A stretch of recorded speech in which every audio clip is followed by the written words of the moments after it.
국민의힘 의원들에게 촉구합니다.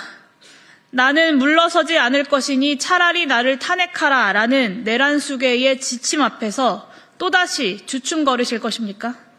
이번 주 토요일 본회의장에서 반드시 탄핵에 찬성 표결하시길 바랍니다.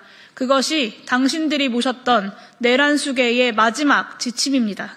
하루라도 빨리 국민들께 투항하십시오. 과거 12.12 군사반란이 있었던 오늘 12.3 내란 수계 윤석열의 법원 의견서 낭독이 있었습니다.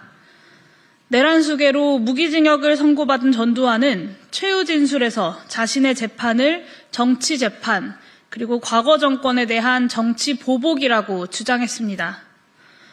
또한 전두환은 하루하루의 삶을 국가를 위해 봉사하라는 뜻으로 하늘로부터 부여받은 여분의 삶이라며 생명에 연연하거나 처벌을 두려워하지 않는다고 했습니다. 내란 속의 윤석열의 정신 상태는 최후 진술을 위해 법정에 선 전두환과 정확히 동일해 보입니다. 이성을 잃어버린 독재자 그리고 학살자의 정신 상태일 뿐입니다. 소수의 군부대만을 이동시켰다. 국민께 알리기 위한 경고였다.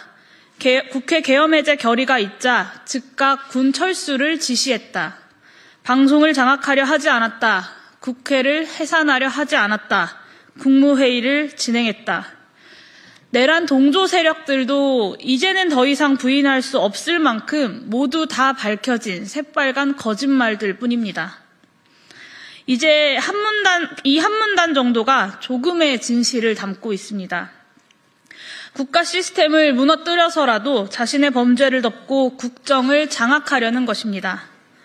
지금껏 국정마비와 국헌문란을 주도한 세력과 범죄자 집단이 국정을 장악하고 대한민국의 미래를 위협하는 일만큼은 어떤 일이 있어도 막아야 합니다. 명태균의 특검 제안, 윤석열, 김건희를 보호해주던 감사원장과 중앙지검장 탄핵, 더 이상 범죄를 덮을 수 없었던 이의 국정장악 시도, 그렇기에 국정마비와 국헌문란을 주도한 윤석열과 국민의힘 범죄자 집단이 국정을 장악하고 대한민국의 미래를 위협하는 일은 없어야 합니다. 오늘 내란 속의 윤석열은 대국민 담화라며 헌법재판소에서 해야 할 변론을 국민 앞에 뻔뻔스럽게 읊어댔습니다. 여전히도 자신을 추종하는 극소수의 극우 세력과 유튜버들에게 무슨 일이 있더라도 나를 믿고 따르라며 내란 수괴로서의 마지막 지침을 내렸습니다. 법령과 판례에 있는 단어들을 골랐으며 자신의 행동은 고도의 통치 행위로 내란죄 구성 요건에 해당하지 않는다면서 어디 탄핵할 테면 해보라면서 또 한 번 국민을 겁박했습니다. 이제 1987년 국민이 6월 항쟁을 통해 전두환의 항복선언을 받아내고 민주화를 이끌어냈던 것처럼 그리하여 내란 속의 전두환과 노태우를 법정에 세웠던 것처럼 2024년 12월 국민의 저항으로 내란 속의 윤석열 그리고 내란에 가담한 모든 반란자들을 법정에 세우는 일만 남았습니다. 혹여나 윤석열 내란 수괴의 지침에 흔들리는 국민의힘 일부 추종자가 있을 것 같아서 다시 한번 말씀드립니다. 야당이 국회에서 무엇을 하든 여당의 대표가 자신의 마음에 들지 않게 움직이든 그것이 무엇이든 그럼에도 불구하고 헌법과 법률을 지키는 것, 군홧발과 총칼로 국민을 위협하지 않는 것, 그것이 자유민주적 기본질서의 출발점입니다. 국민의힘 의원들에게 촉구합니다.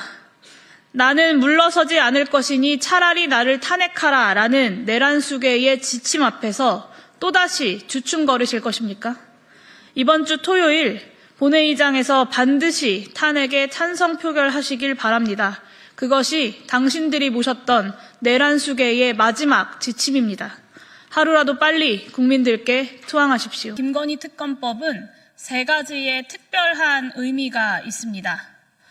먼저 내란 수계 윤석열이 위헌적 비상계엄의 명분으로 내걸었던 것이 무엇입니까? 북한과 내통하면서 암약하는 반국가 세력을 척결한다는 것입니다. 헌법과 법률에 따른 국회의 활동을 가리켜 입법농단, 예산농단이라고 덧붙였습니다. 한마디로 얘기해서 자신에게 반대하는 야당을 반국가 세력으로 몰아서 척결, 처단하겠다는 것입니다. 비록 윤석열 내란수계가 자유민주주의 수호를 명분으로 내세웠지만 국민들은 그 내면의 진실된 동기가 무엇인지 다 알고 있습니다. 지금까지 김건희 그리고 자신의 불법 행위와 관련된 특검에 대해서 모두 거부권을 행사할 이유가 무엇이었겠습니까?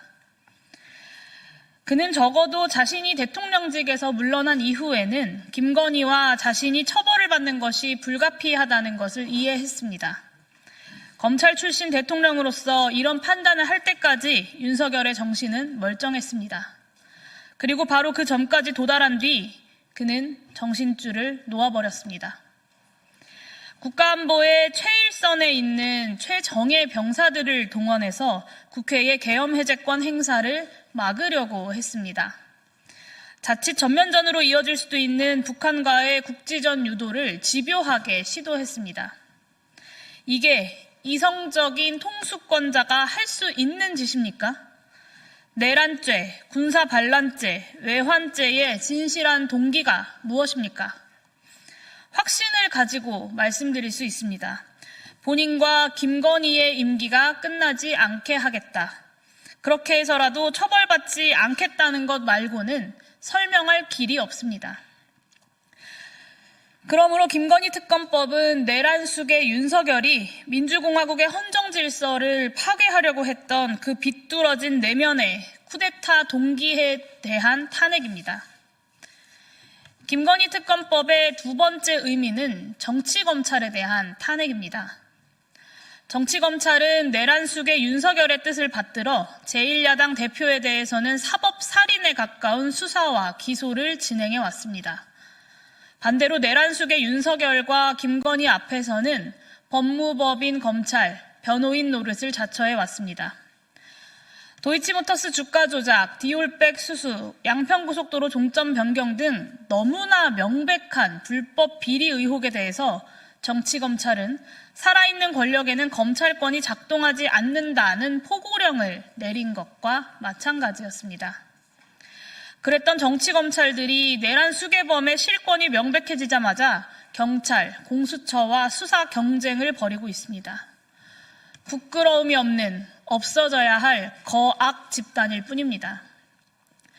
그러므로 김건희 특검법은 정적 제거에는 사냥개 역할을 하고 살아있는 권력 앞에서는 변호인단으로 변신하는 정치 검찰에 대한 탄핵을 의미합니다.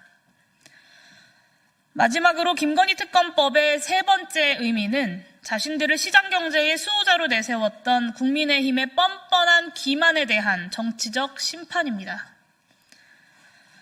우리나라 코스닥 시장이 유독 저평가되는 이유 중 하나가 바로 일상화된 주가 조작입니다. 주식시장의 정상적 작동을 방해하는 오랜 관행이 바로 주가 조작이라는 이야기입니다. 김건희와 최은순이 시세 차익 23억 원을 남겼다는 도이치모터스 주가 조작이 아니라면 내란숙의 윤석열의 표현을 빌려 이야기하자면 국어사전에서 주가 조작의 정의를 바꿔야 하고 자본시장법을 다 뜯어 고쳐야 합니다. 너무나 명확한 사실관계 때문에 김건희 부부에 대한 국민의힘의 반론은 오직 하나였습니다. 문재인 정부 시기 검찰이 탈탈 털었지만 기소하지 못했다. 그러면 시장경제의 수호 세력임을 자처하는 국민의힘은 윤석열 정부 하에서만큼은 기소하도록 만들었어야 하는 것입니다. 하지만 국민의힘은 윤석열 앞에 굴종할 뿐이었습니다. 심지어 이번 윤석열 내란 폭동 전국에서 국민의힘은 아예 대한민국 경제 전체를 배신했습니다. 한국 경제를 초토화시킬 위헌적 비상계엄을 국회가 해제하는 것을 조직적으로 방해했고 내란숙의 윤석열에 대한 탄핵소추안을 부결시켰습니다. 그러는 동안 주식시장은 시가총액 140조 원 이상이 증발했습니다.